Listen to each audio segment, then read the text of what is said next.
Ngayon ay samahan niyo ako sa panibagong adventure kasama ang ating bagong sasakyan. Tayo ay gagala kasama na naman ako sa ilang napakagandang lugar sa Mindanao. Pero bago ang lahat, samahan niyo muna ako sa paglabas ng ating bagong sasakyan na para sa inyo'y alay dahil sa inyong mga suporta at pagmamahal. Ang ganda, tingnan niyo. Ayan. Tapos papalipad tayo ng drone. So guys, eto na. Today is the day that the Lord has made. Ang umaatikabong sasakyan ni Master G. Magkakaroon na tayo ng bagong sasakyan for today's video. Alay ko to sa lahat ng mga sumuporta. Huwag ka maingay, nagbablog ako, di ba? Hoy! Nagbablog ako. Sorry. No, charot lang. Sa lahat ng nagmahal sa lahat ng mga content natin. Imagine guys, no, parang sa 3 taon nating pagbablog, tatunguhan yung mga paghihirap natin. Ayoko na magdrama, mamaya na tayo magdrama kasi dapat happy-happy lang tayo. May free payong pa ako guys. Ano masasabi mo BFF na meron na akong bagong car? Congratulations, you deserve. Hindi ka naman hindi mo naman ako ibablock sa Facebook. Kahit meron tayong kaaway, i-wish pa rin natin sila ng magandang health. Ay, hindi pala magandang health. Hindi kasi ako plastic talaga. Pag galit ako sa isang charing.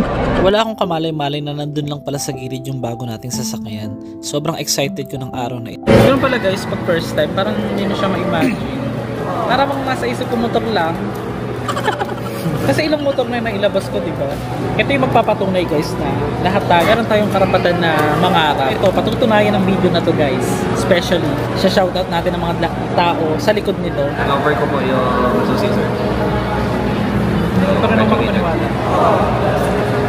Kita nyo na to guys. Hindi maipinta ang saya today. Sa haba ng panahon ng pakikipagplastikan guys. Ayoko mo nang tignan. Ito mo. Saan po ba? Hi, sir. Ito? Umay ko, hi, sir. Wow. Oh my gosh. For your land,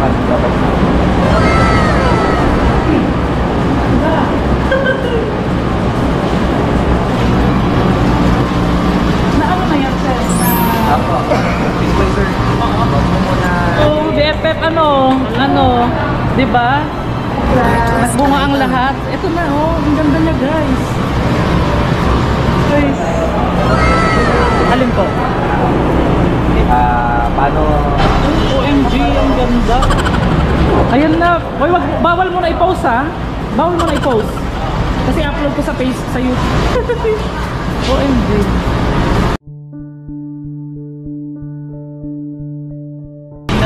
Sige, go tayo. Hindi ko alam, speechless ako. Guys, ito na! Wow! So, ngayon sir, aircon medyo mainit. So, dito natin i-press sir, yung aircon. Yan ano sir. Kaya lang natin sir. Kasi kung hindi siya mag-charge, ayan. Ayun! It's a charge! Sir, yung sa ano pala? Yung sa LTO, paano ba to? Ano bang ano? Kasi di ba nag-usap tayo kanina na dapat free talaga yung LTO, di ba? Pasensya na sir kasi bali na kasama kasi yun sa ano sir. Okay lang ba nagre-record ako? Kasi for my ano lang to for the vlog. Pero hindi kita, kahit i-blurred na lang kita. Kanina nag-usap na tayo ng maayos. Ngayon, ano yung ano? Hindi kita papakita. Kasama kasi sa ano natin sir, yung LTO. So, LTO tsaka yung ano sir, yung TPL. So, pero binanggit naman kasi sa akin ni Ma'am Rochelle na talagang yung ibang libre daw, nalilibre daw talaga LTO. Paano yun sir? Kailangan natin yung kasi sir, actually dito kasi sa amin sir, iba kasi dito sa amin sir, bayaran mo talaga yung LTO tsaka magkano po ba? TPL. Ano sir, 15,000 sir, tapos 2,500 yung TPL po.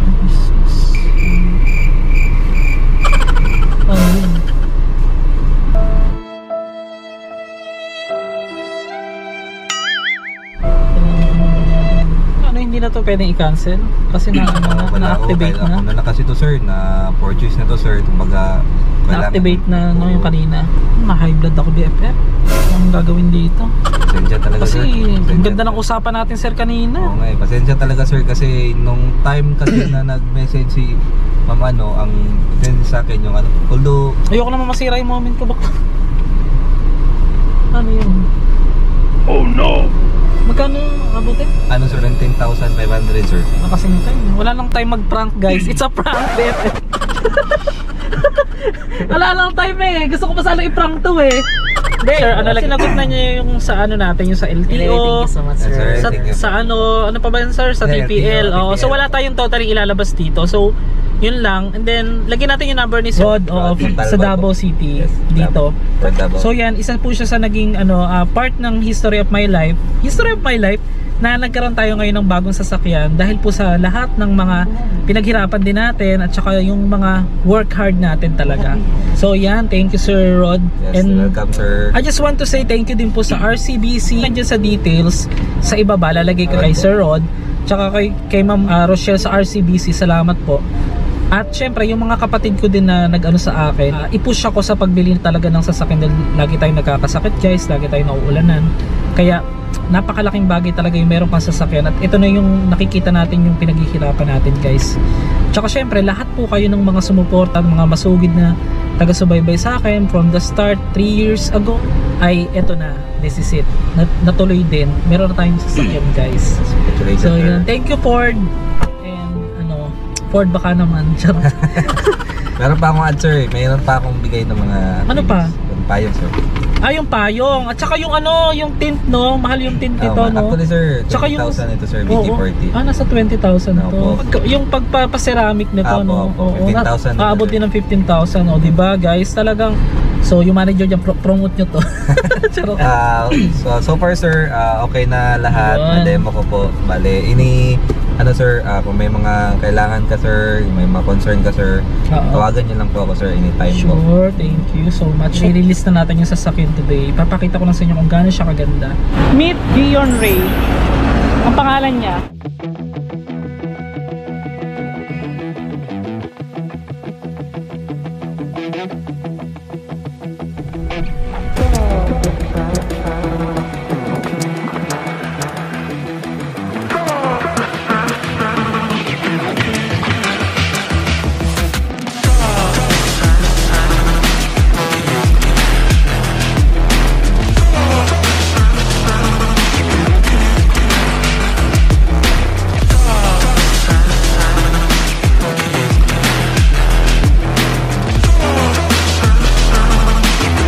A few moments later. Inad mo siya sa FB si sir? Bakit? Para saan? Bigyan ko siya ng Para saan? Bakit? Sponsor siya ng 1 Bakit? month gulay. Okay. Sa palengke. Usawa na yan ha. Ingat ha. Tignan nyo yung likod niya guys. So, napakaganda. Perfect. Ito dito ako natuwa kasi naka-block na rin pala siya. First ever ride. Ayaw mo siya. Naman. Sige, alalayan kita sa Oo. number. Hindi na. Masyadong sinagad naman ito eh. Ang ganda guys. FF! Dito ka sa harap! Oh my gosh.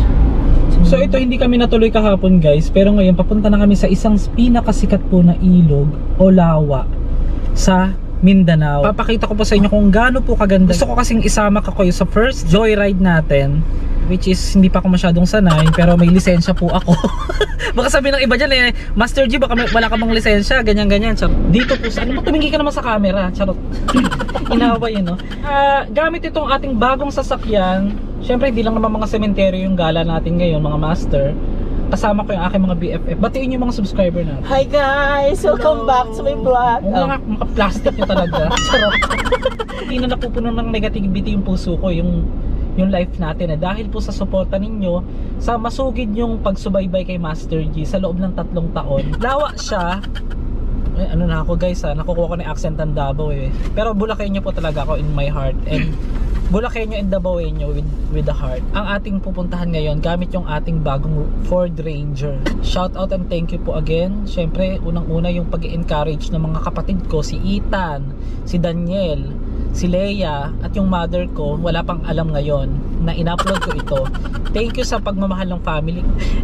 Ang chibi. Plastic, charot. Ano lang, nakaka-overwhelm. Hindi pa nagsisink in sa akin guys na meron na tayong bagong sasakyan. Sa lahat ng mga hindi nag-i-escape, mga nanonood ng full video, oo, kahit busy yung mga bakla, ay bakla pag nagro-rolling na, tutok na kayo dito, ha? Para hindi magmumukha kayong kontrabida. Kanya kami magmahalan guys, nag-aaway. Hindi, napapansin kasi nila, ito kain daw sa mukbang. Wala rin pakialam, puro mumo na. Yung puro kanin na rin yun. Natural, mukbang yun eh. Wala kasi, si BFF kasi, hindi talaga yung mahilig makialam pag ako nagsasalita na sa camera.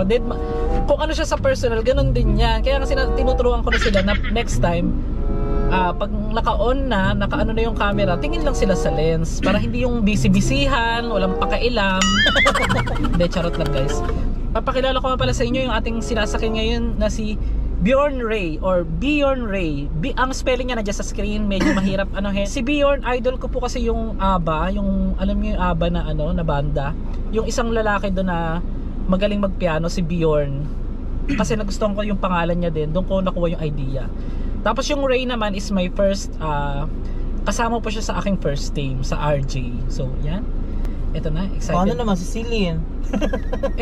Dion na lang, Bjorn Ray Dion. Dion, ganon. Pero hindi, masyadong mahaba. Huwag kang sip-sip kay Celine. Hindi mo naman siya kayong tulungan. Wow. Our first road trip starts now.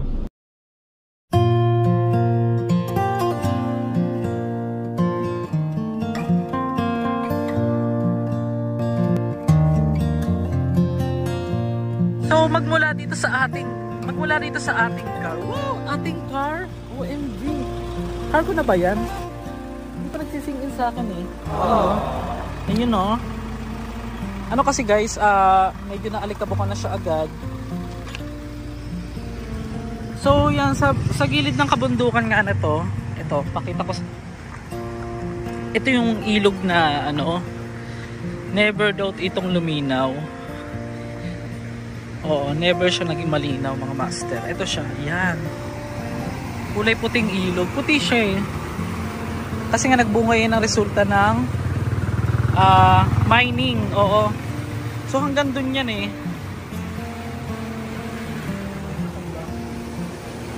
Yan, hanggang dun.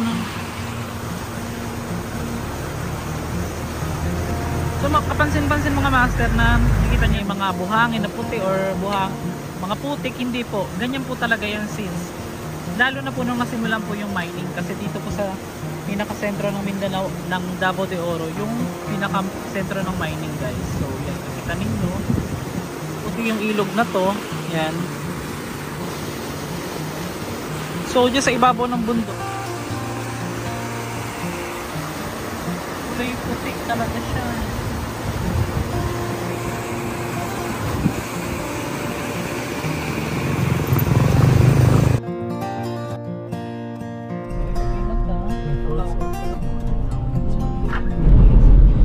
Guys, kasalukuyan namin binabaybay ang Panabo City.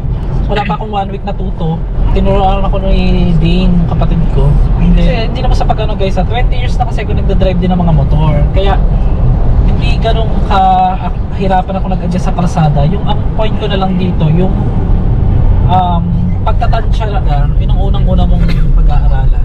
O yung nervyos, tanggalin mo yan, kinabahan ka na. Actually, pag i-drive mo to, kamusta yung driving experience ko ngayon mga master? Ang ganda. Tingnan naman, hindi naman maalog yung ating sasakyan para hindi tayo umaandar. So nakaidlip ako guys. Ito na. Anong biyahe? Ang ganda, tingnan nyo. Ayan. Tapos papalipad tayo ng drone doon. Ang ganda. Tapos mayroon ditong mga kubo. Yan, yung pinag-anuhan. Nasaan yung dalawang bakla?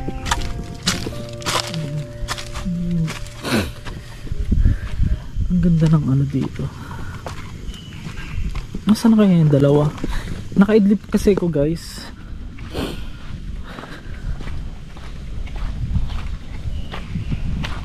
Dito sa baba. Makakapagpalipad ng drone. Ang ganda dito guys. Dito parang, ay oo nga, ito yung view. Dalawa. Pwede ka dyan magduyan-duyan. Ito na yung pinaka-view sa ibaba. Dito tayo mapapalipad ng drone. Wow, ang ganda. Tinatawag na Lake Leonard dito po sa Davao de Oro mga master. Pag nandito ka talaga, ay hindi, ba't hindi siya maasul ngayon? So yung mapapansin nyo yung mga uka-uka na part, pasyal ko muna kayo dito, palipad tayo ng drone. Ayan, para bongga. Ay, may upuan dito, pwede ka dito mag picnic. Diba napaka peaceful. Tsaka kagandahan guys, pag pumunta ka dito, may entrance fee na 35 pesos ang isa, pero walang masyadong tao. Sa halos 3 oras na biyahe mula Davao City, mararating natin ang Lake Leonard na isa sa pinaka malaking crater ng Mount Leonard. Matatagpuan ito sa bayan ng Maco, Davao de Oro. Libre ka ding makapangingisda dito at napakarami talagang magagandang tanawin ang mapapansin. At maaari ka rin mag-arkila ng bangka. At syempre yung pinaka-the best dito, yung grupo kayo tapos magkakaroon kayo dyan ng overnight camping, diba? Napakarami ding iba pang activity dito. Pwede kayong mag-fishing, hiking sa mga piling lugar dito dahil mayaman ang lake na ito sa napakaraming isda. Tunay ngang isa ito sa pinaka-peaceful na lugar na napuntahan ko sa Mindanao.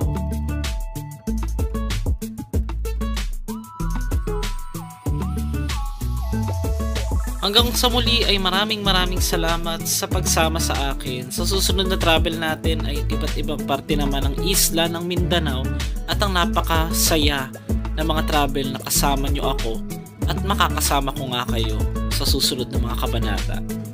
Sa pag-ikot at paggala sa halos buong sulok ng Pilipinas. Muli ay nagpapasalamat tayo sa Panginoon sa lahat ng kabutihan niya sa atin.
Yabang na yung nasa tama, hindi siya yung yabang na araw-araw mo ginagamit kasi pag sabing gano'n, ikaw talaga yun na yung tawag, yun na yung terms na tawag ito. That's your ano na. Mayabang. Oo, yun. Sobraan na. Oo, kaya nga tinawag na mayabang. Yun Yung ang term pangit na- mo na mayabang ka pa. Pangit yun, guys. Huwag ganun. Hindi magandang ano. Parang baka magagalit si nanay. Actually guys, ang ganda niya rito oh. Kitang-kita yung labas. Pero ano, hindi kami masyadong kita sa loob. Yung tint na ano, ikinabit daw, mamahalin daw. Ewan ko ba? Mamahalin. Kita ba? So next vlog na lang natin guys yung Mati. Kasi ano tawag dito? Hindi na kayo ng oras. Naka 400 kilometers na kami sa lagay na yun. Ba't ang dami na? Ang bilis naman. Ikakalabas ng kahapon ito. Yung sasakyan. Kahapon namin nilabas to guys. Kaya nga pala, tignan nyo. Meron kaming biniling. Ano tawag dito? Turon, pero ang palaman kamote. Mga Bisaya talaga. Hindi, tama naman mga Bisaya naman talaga ng tao dito Kahit nasa Mindanao tayo. Hindi ako magtataka sa Davao. Kahit nasa Mindanao, nasa Davao ka, tawag ng mga tao sa mga tao dito, Bisaya. Pero wala pong problema sa sinabi kong Bisaya kasi ang mama ko is Waray. So Bisaya din siya. Ang tatay ko naman Ilocano. So half Bisaya, half Ilocano po ako guys. So Bisolano. Bisaya ano ba, paano tawag doon? Basta yun na yun. Kakaiba no? Ang tawag dito, Bisaya. Pero nasa Mindanao tayo, no? Bisaya. Masarap sa fairness. May cheese ba? Kung nilagyan nila ito ng cheese, ano siya? Dinurog na kamoting baging guys. Nilagyan ng sugar.